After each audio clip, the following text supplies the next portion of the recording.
Now, one of the other little cheats that I used to do, right, when I get that sugar lick, when I needed something nice and sweet. This is a little bit naughty, but you'll understand in a minute. I'm just kind of outside this bakery. But this bakery I go to all the time because they do these biscuits, these ginger biscuits, right? They're home baked. They're baked sort of naturally, right? And the human touch.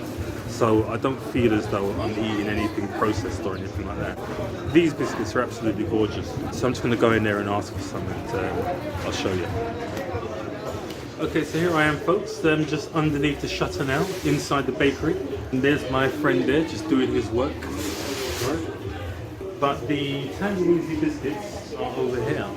Because every now and again you get a batch that are a little bit soft, and I don't like that. Because I'm going to test these out to make sure they're nice and crispy before I buy them. I always do that with this guy now. Do you know what I mean? Anyway, 1 second. Right, folks. So I just now gave my friend here. I gave her a sample of one of mine, and she's hooked.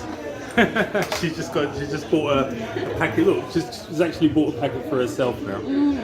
Absolutely gorgeous. I've just tried this batch here. I'm going to pull one out now, as you can see.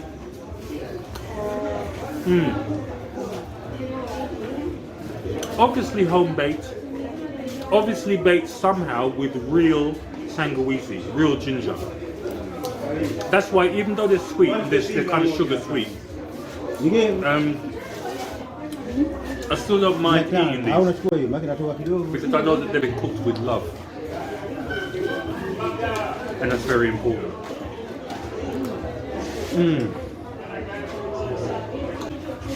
So come evening, I've usually got some of these, and I've got some juicy amiwa at home as well. So I kind of get my sugar lick that way. I'll definitely be taking those with me. Okay, asante kaka. Kwaheri. Unataka kusema kwaheri? Kwaheri, karibu tena. Kwaheri.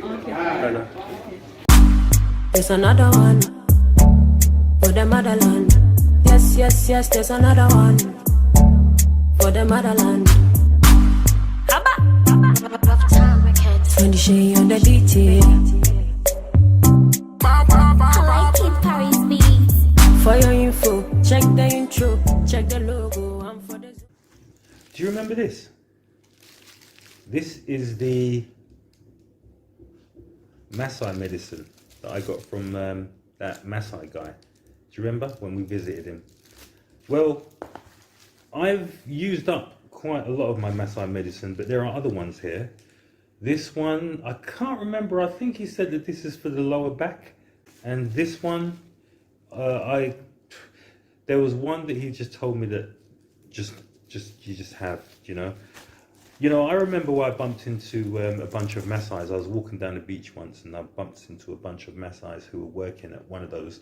They have these little kind of outlets at the edge of the beach, and Maasais kind of protect them. So I was walking down the beach and I went into one, and I love the Maasai. So I said to a couple of the Maasai, I'll buy you breakfast. And they were like, yes, like everybody says over here.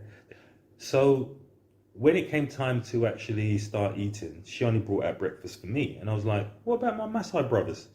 And she was like, oh no, they're not eating now. They're not eating now.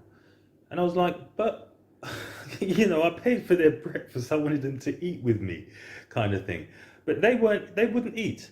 And the reason why they wouldn't eat is because they have this one. They have this one in the morning. Because these are the Maasais. The Maasais there gave me this one.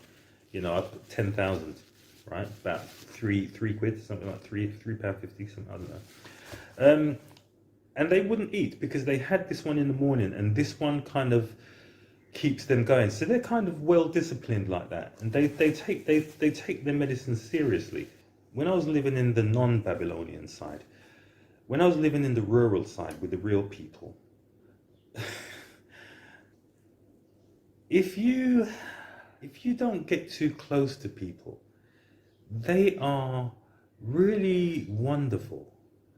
They're very lovely, and it's only when you start to make associations, when you start to make friends, when you have to pay for every single thing that you get, and that's including friendship. You have to pay for it, and if you stop paying, it will dwindle. In fact, it will be non-existent.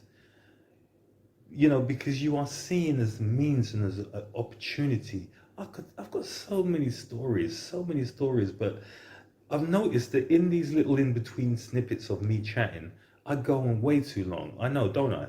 Yeah, I know I do. But this is not about Masai medicine. This is about something that I used to eat on a regular, because I went through a period when I wanted to start eating a little bit lighter, because, you know, I think the most predominant thing over here is the sort of barbecue.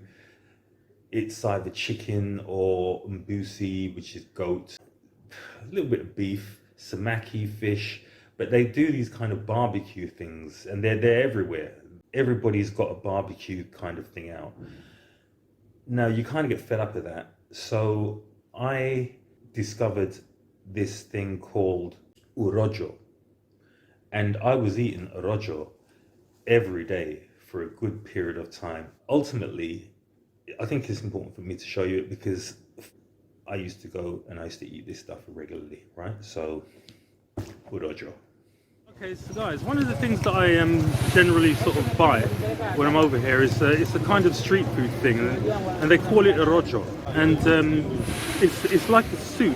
I know that this derives from Zanzibar, and as you know, Zanzibar is like a 99.9% Muslim, and the guys who do the Urojo, they kind of, if you just look behind me there, the guy in the pink shirt and the other guy, we're just outside. I'll just pull this down. We're just outside a mosque, and that mosque blares out all the time. But basically what they do is they sit up here and they make the Urojo. I've just asked him if I can film the process, and he said yes. So I'm going to just film that for you, okay? And then I'm going to sit down and have one, because they're absolutely beautiful. I love having my Urojo, okay? Okay guys, I've just ordered one. I'm just waiting for him to get the bowls out and we can start the process. There you go. 1, 2, 3, 4 nice clean bowls. So he starts off by chopping a little bit of onion in each bowl. A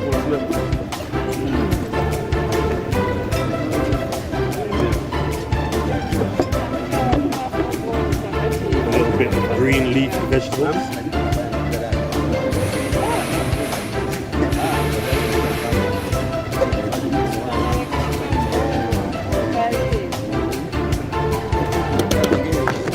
Ingredient, some boiled potatoes, viazi in Kiswahili.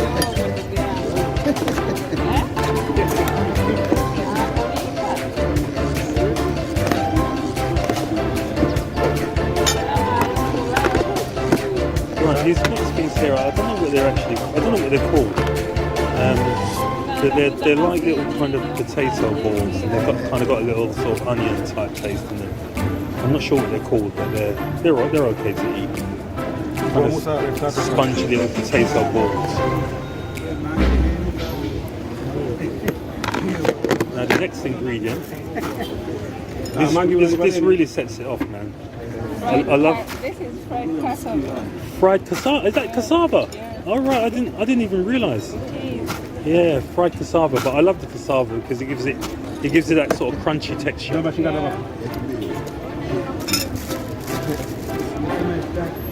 the time, I've been eating this for about a year and I did not know it was cassava. Why? You have tried.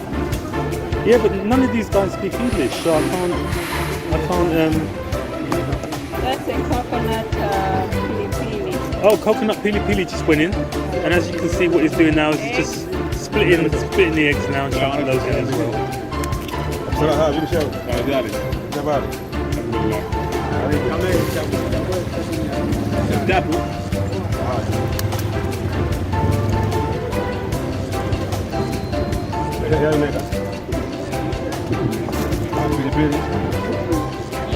little bit of pili pili. What's pili pili in English? By now, everybody should know that pili pili means pepper. Pepper. Pepper chili. All chili. And deal. Moja na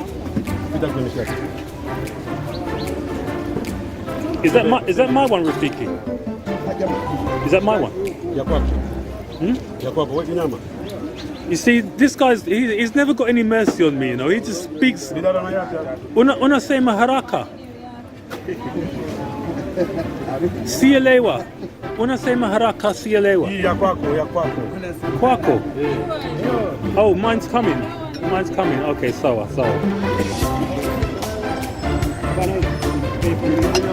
These guys down there never have any mercy on me when it comes to Swahili.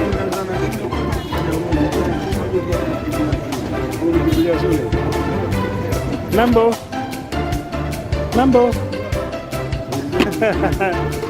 Unasema poa. Say poa shikamoo.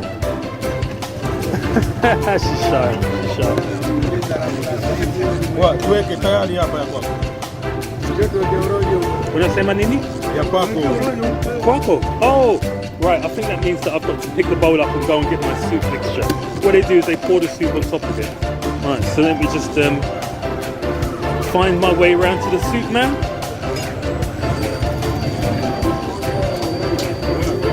Ah! Don't burn me, you know. Fresh up. Fresh? Any tayari. Okay, sawa. Asante. Right, I'm just going to put this down here, right, whilst I take my bag off and sit down. Oopsie daisy.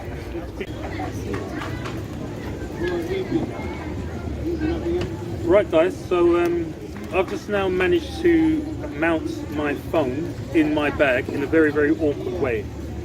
So I just want to kind of give you a little verdict of this Urojo. Oh, very, very nice.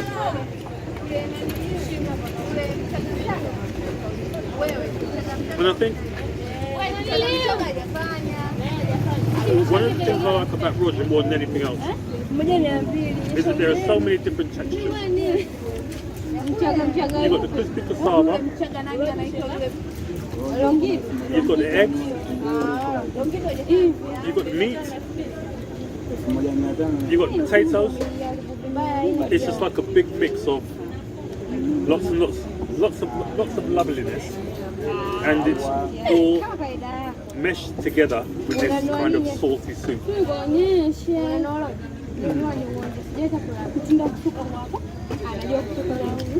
Right,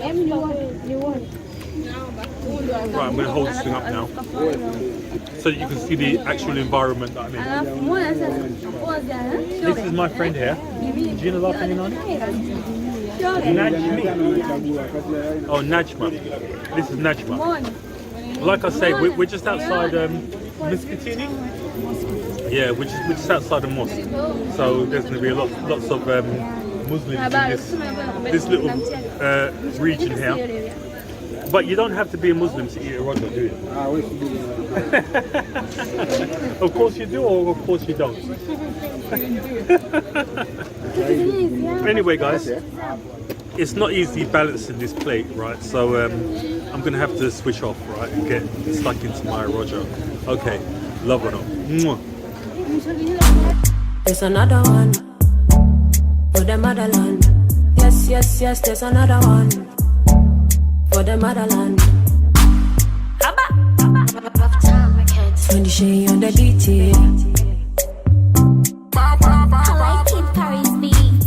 For your info, check the intro, check the logo, I'm for the zongo. Make a link up with the gringo. Another hit song, it's a bingo. Enemies, follow me.